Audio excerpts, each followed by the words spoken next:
Reciban un saludo desde Stockton, California. Estamos aquí a petición del pastor Álvaro Medina, un amigo muy querido nuestro en esta zona y un hombre en quien hemos creído que Dios está usando como un catalizador para las misiones, tanto en México, Centroamérica y en las misiones domésticas aquí en el estado de California. Reciban un saludo también del presbítero Roberto Pimentel, que seguramente algunos de ustedes conocen. Estamos colaborando bajo su dirección, bajo su cobertura. Yo en lo personal les mando un saludo. Yo soy del estado de Oaxaca, de una región pequeñita conocida como la Costa Chica de Oaxaca, México. Ahora radicamos junto con mis hijas, mis yernos, mis nietos y mi esposa en la ciudad de Ensenada, Baja California. Ahí tienen ustedes su humilde casa. Cuando gusten ir, les esperamos en Ensenada.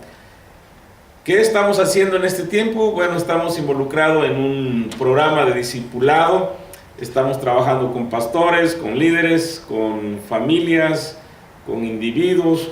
Estamos trabajando con iglesias y es un programa de discipulado que atiende a la orden dada por nuestro Señor Jesucristo en la muy famosa, conocida Gran Comisión. Como ustedes saben, la Gran Comisión pues está basada en Mateo 28, del 18 al 20.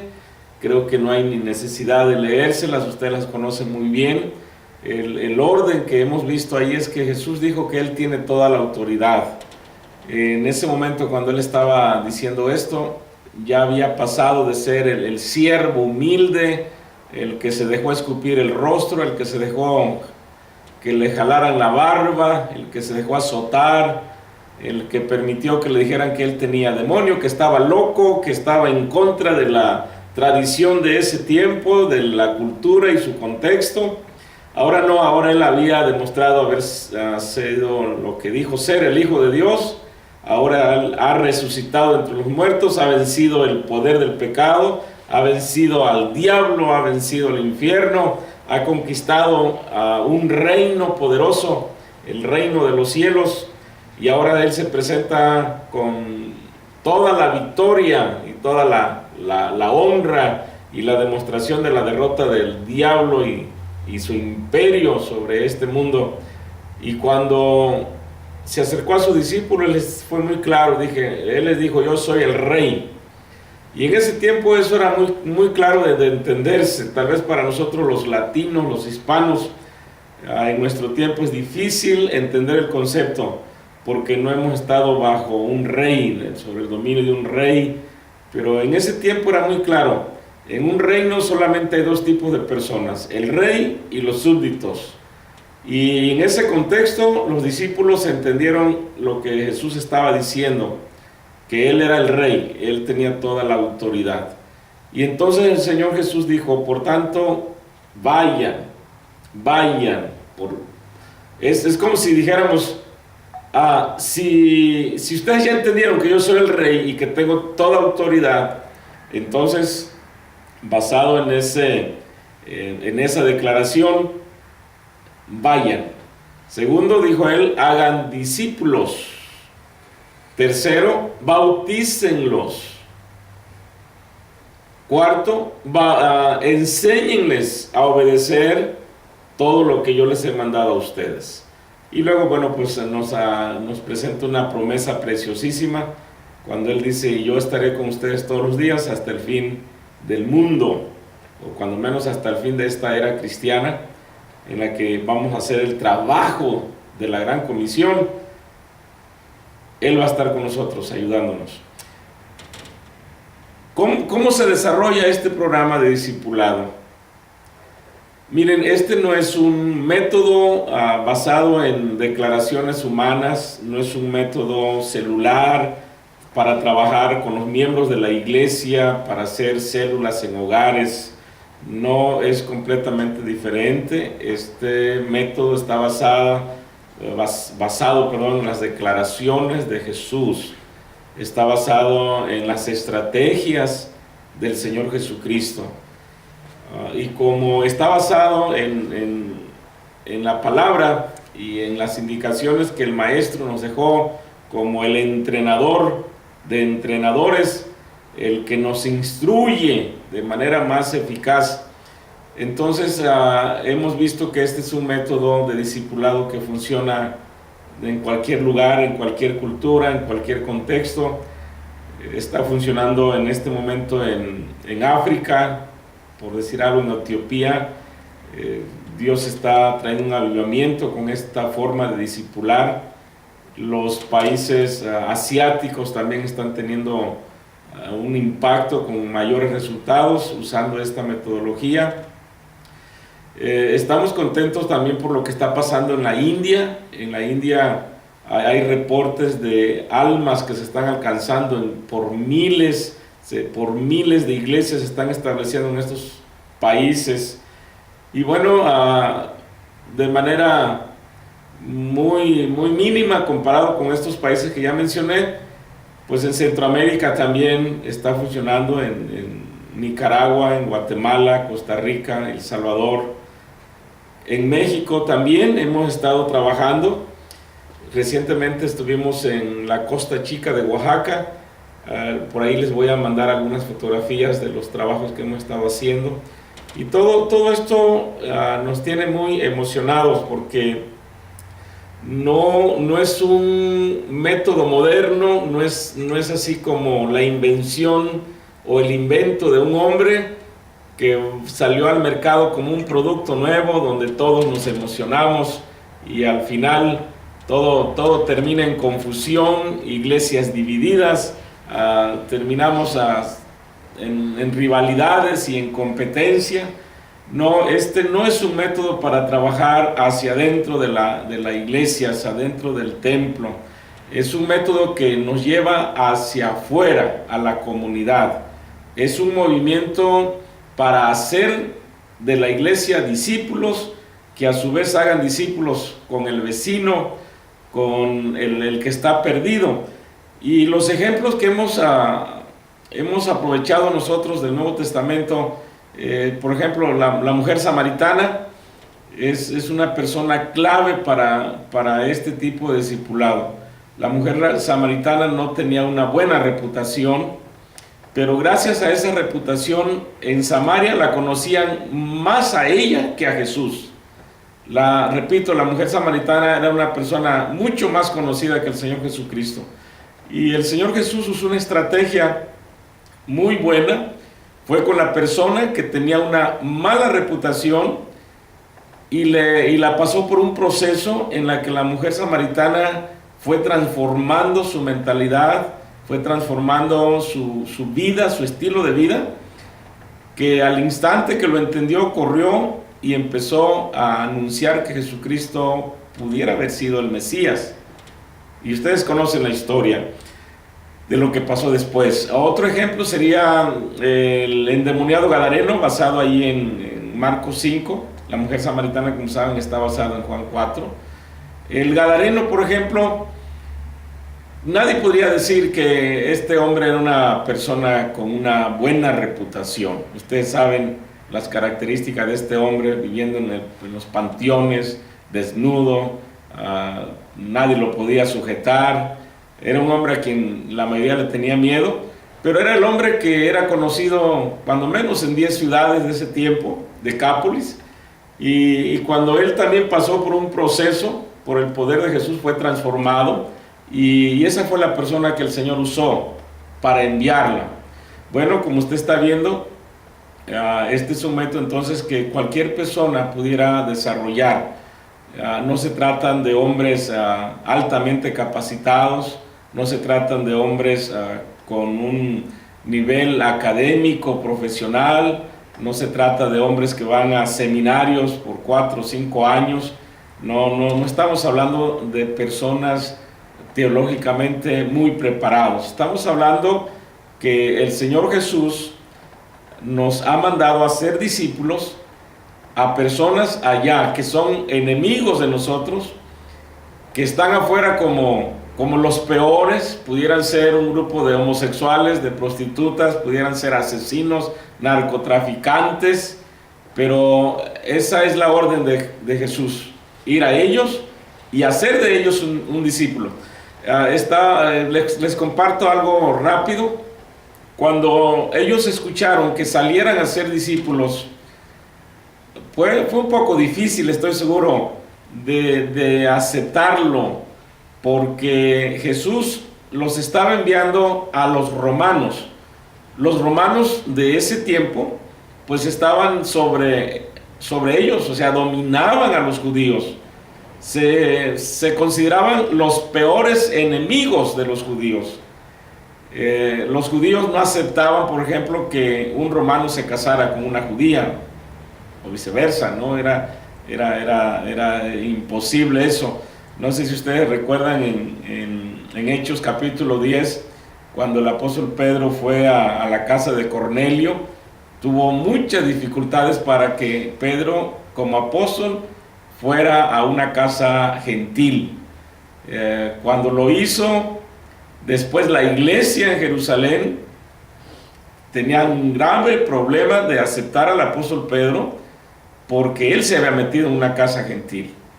Entonces es difícil cuando uno empieza a entender hacia dónde el Señor Jesús quiere que vayamos. Y en ese tiempo, repito, los romanos eran sus enemigos, sus peores enemigos.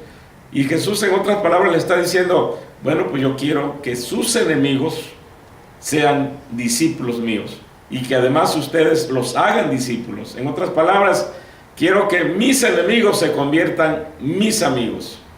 Y de eso se trata esta forma de hacer discípulos, de ir con el perdido, mostrarles el amor de Dios, pasarlos por un proceso de descubrimiento bíblico, donde ellos se confronten no con una religión, sino con una relación con Dios y con la palabra.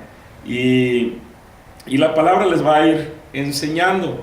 Entonces, esta gran comisión, hemos visto que Lucas capítulo 10, repito, Lucas capítulo 10, Lucas capítulo 9 y Mateo capítulo 10, como ustedes saben, son los pasajes bíblicos donde el Señor, o donde el escritor inspirado allí registra la manera como el Señor Jesucristo escoge a 12, los envía, también escoge a 70. Hay una versión, la Nueva Versión Internacional dice que son 72, bueno, pues los que hayan sido, pero son hombres que el Señor envía de dos en dos. Y allí les da indicaciones muy específicas. Les presenta unas estrategias que ahora, por haberlas descuidado tantos años, nos cuesta mucho trabajo hacer una relación con el perdido y que conozcan al Señor Jesús. Si usted analiza estos capítulos que ya mencioné de Lucas y Mateo, se va a dar cuenta que las estrategias de Jesús son muy sencillas. Por ejemplo, entre otras cosas, Él dijo: no vayan a las áreas de los gentiles y samaritanos, vayan ustedes a las ovejas perdidas de la casa de Israel. Por ejemplo, eso fue una estrategia de Jesús para sus discípulos en ese tiempo. También Él dijo: no lleven nada para el camino. A veces les dijo también: no saluden a nadie en el camino. Entren a una casa, no anden de casa en casa. Si alguien les recibe, ahí quédense. Si allí en esa casa están enfermos, sánenlos. Y luego dijo Él: no lleven nada para el camino, porque el obrero es digno de su alimento. Entonces, estas estrategias nos han motivado para diseñar un programa basado en esas estrategias y hacer conciencia que nosotros no tenemos por qué inventar un evangelismo o un discipulado a nuestra manera. Si lo hacemos a la manera de Jesús, a la manera como lo hicieron los discípulos, como lo están haciendo pastores y personas sencillas en el mundo en este tiempo, notamos que el evangelio puede replicarse como si tuviéramos nosotros aquí un ADN o un virus para contagiar, y que el contagiado a donde vaya va contagiando. Entonces, estas estrategias nos permiten una evangelización más sencilla, más práctica, menos costosa. Se abren lugares en las casas o abajo de un árbol. Hay una persona ahorita que está discipulando a personas en un panteón. Este es un discipulado donde podemos usar el garaje, podemos usar el carro, podemos usar el patio de nuestra casa, porque no hay nada complicado. No nos enredamos más que eso, nos desenredamos de tanto conocimiento que tenemos, que a veces nos impiden avanzar. Ahora, dentro de esas estrategias de Jesús, Él dijo que buscáramos a una persona, y es la persona que nosotros identificamos como la persona de paz, al Hijo de paz. Él dijo, si hay una persona digna de paz, ahí quédense. Y en esos mismos pasajes, el Señor también nos describe las características de la persona de paz que vamos buscando. Cuando menos hay 4 características fundamentales en estas personas claves de la comunidad. Cuando hablo de las personas claves de la comunidad, hablo de personas como, por ejemplo, como dije hace un rato, la mujer samaritana, el endemoniado gadareno, Cornelio, el centurión, el gentil, Zaqueo. Son personas claves que Jesús aprovechó para impactar la comunidad de su tiempo. Tenemos el carcelero de Filipos, por ejemplo, es una persona de paz, y el apóstol Pablo tuvo que pasar por un proceso de persecución, de sufrimiento, de cárcel, para encontrarse con él allí en la cárcel. Lidia, por ejemplo, es una persona de paz, y así podríamos enumerar muchísimas personas claves para este tipo de discipulado. Bueno, cuando nosotros trabajamos en la comunidad, buscamos a estas personas. Son personas que Dios ya tiene preparado, tiene el corazón preparado de estas personas, están accesibles, tienen una reputación en su comunidad, como digo, son características básicas. Son receptivos, son personas con las que no batallamos, no son personas que se sienten acosadas con nuestro evangelio, no se sienten amenazadas por un evangelio que mucha gente ya no quiere oír. Hemos notado que la gente les hablamos de cristianismo o de cristiano y se asustan. Mucha gente no quiere saber nada de la iglesia, nada del concepto cristiano, pero sí quieren saber de Dios, quieren conocer de Jesús, quieren saber de la Biblia. Entonces, estas personas son, aparte que tienen una reputación, son receptivas, están listas para recibir. Entonces, podríamos decir, si los comparamos con las características de la parábola del buen sembrador, diríamos que este tipo de personas, conocidas como las personas de paz, son las personas comparadas con el cuarto tipo de terreno de la parábola del sembrador. Están listos para producir al 30, al 60 y al 100 por uno. También hemos notado que estas personas son sensibles, son flexibles, tienen una generosidad. Con razón Jesús dijo, no lleven nada, porque cuando encontramos una persona de paz, son personas que Dios ha estado trabajando. Porque miren, hay un rol en esta metodología, un rol que compartimos con la gente que nos llama para compartir esta metodología de Jesús. Y el rol del Padre, dice Juan 6, 44 y 45, que somos atraídos por el Padre a Jesús, somos atraídos por el Padre, es decir, el Padre les atrae. Para entender un poquito esto, es como cuando nos enamoramos de nuestras esposas, algo nos atrajo de ella, o viceversa. Y por eso es que estuvimos ahí rogando, porque había una atracción. Entonces, Dios tiene que ser atractivo para estas personas nuevas, y algo les atrae, y es Dios quien les atrae. Luego es el Señor Jesucristo quien salva. Miren el rol. Aunque allí no lo dice en Juan 6, 44, 45, pero ustedes saben, en Juan 16 ya tenemos que Jesús es, que el Espíritu Santo es el que convence de pecado. El que produce la convicción, entonces el Espíritu Santo. Miren, hay un rol, una responsabilidad, pues, cada quien tiene una forma particular de hacer algo y hacerlo bien. Repito, el Padre nos atrae, Jesús nos salva, el Espíritu Santo nos convence de pecado. Pero entonces, ¿qué hago yo? Bueno, yo no los atraigo, yo no los salvo, yo no los convenzo, ni hay un pastor ni una iglesia que pueda hacer eso. Esos son roles que no me corresponden hacerlo a mí. Entonces, ¿yo qué hago? Mi rol nada más es ir. Según la Gran Comisión, yo debo ir. Yo debo hacer los discípulos, es decir, entrenarlos, mostrarles un estilo de vida que el Señor Jesucristo ha logrado en mí como cristiano. Estoy usando el ejemplo, pero podríamos decir de usted como cristiano, no, usted no tiene la carga o la responsabilidad de que la gente se salve con sus métodos, con sus esfuerzos. No, ese es trabajo de Dios, es trabajo de Jesús, es trabajo del Espíritu Santo.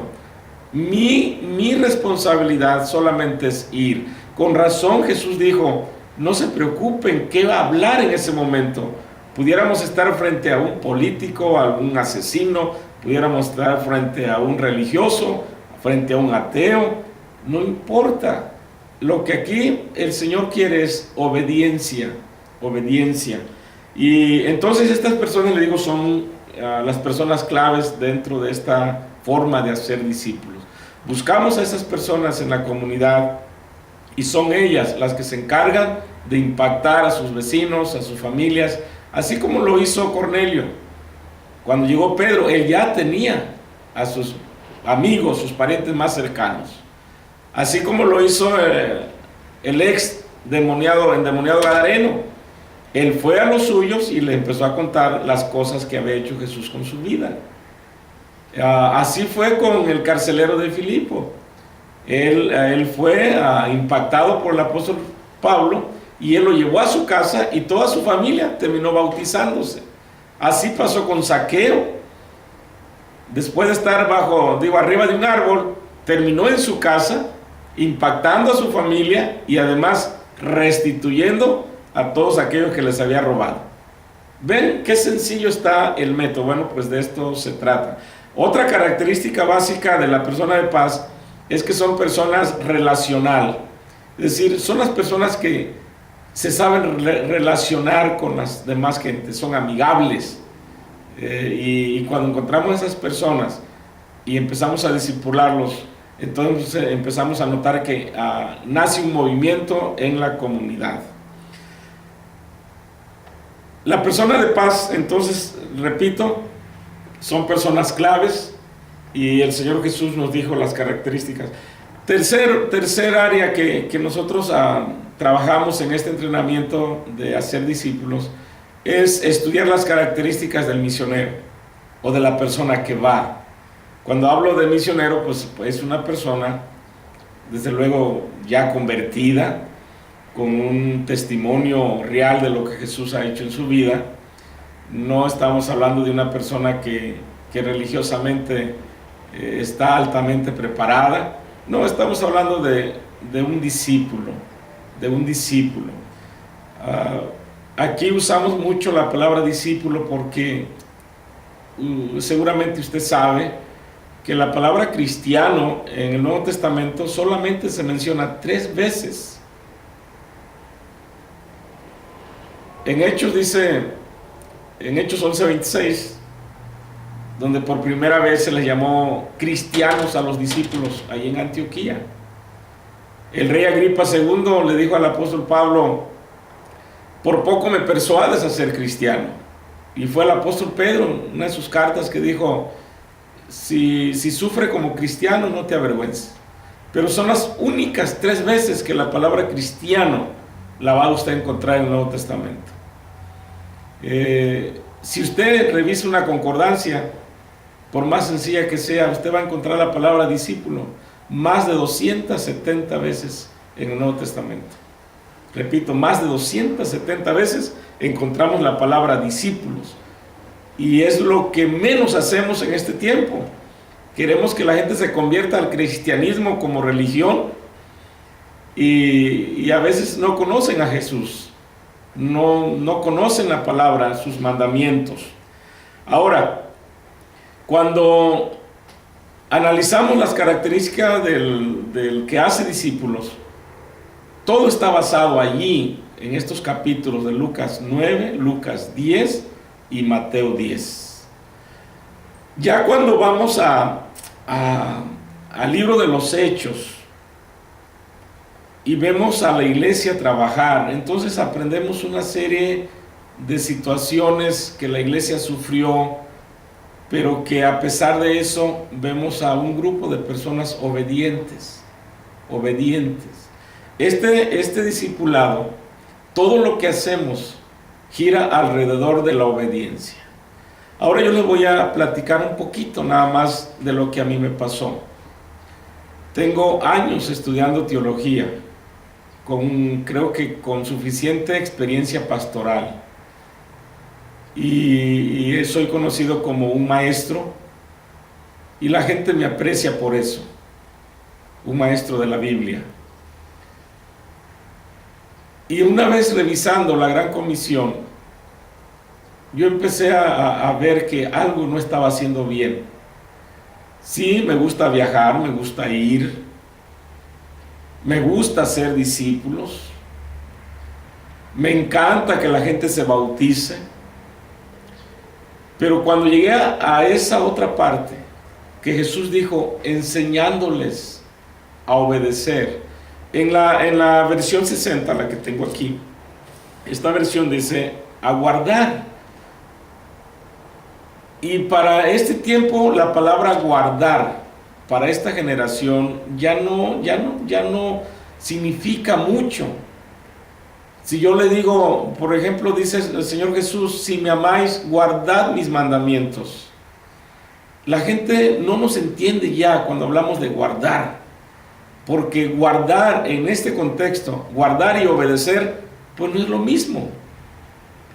Entonces, empecé a buscar en una nueva versión la palabra obediencia y empecé a estudiarla. Y me di cuenta que yo estaba lejos, pero lejos de estar practicando esa parte fundamental de la Gran Comisión. Jesús dijo enseñándoles a obedecer, o sea, lo que tenemos aquí es guardar, pero si usted se fija en otra versión moderna, usted va a leer esa palabra obedecer en lugar de guardar. Si me amáis, va a decir obedece mis mandamientos. Enseñándoles a obedecer. Y allí fue mi sorpresa. Yo como maestro he estado enseñando muchos mandamientos, muchas reglas. Les he enseñado a los estudiantes hermenéutica, tanto sencilla como avanzada. Pero cuando llegué a este punto, cuando yo dejé, o creo que nunca lo hice, no recuerdo, como lo vivo ahora, si el énfasis ha sido enseñarles a obedecer esos mandamientos que yo les enseñé. Hemos llenado a la iglesia de muchos mandamientos, de mucho conocimiento. La iglesia ahora más que nunca tiene mucho conocimiento. Ahora la iglesia no se puede perder por falta de conocimiento porque tiene mucho conocimiento. El problema es que nosotros no hemos hecho énfasis en enseñarles a la iglesia a que obedezcan los mandamientos. Voy a repetirlo porque a mí me ayudó mucho reflexionar en esto. Les hemos enseñado muchos mandamientos, pero no le hemos enseñado a obedecer esos mandamientos. La iglesia ha preferido el conocimiento en lugar de la obediencia. Y ese origen pues lo encontramos en Génesis capítulo 2 y capítulo 3. Dios le dio una orden a Adán que no comieran del árbol de la ciencia del bien y el mal, es decir, del conocimiento. Y no, Dios no les describió las características del árbol, del fruto, de las hojas, no, Él solamente había dado una orden. Ahora, la serpiente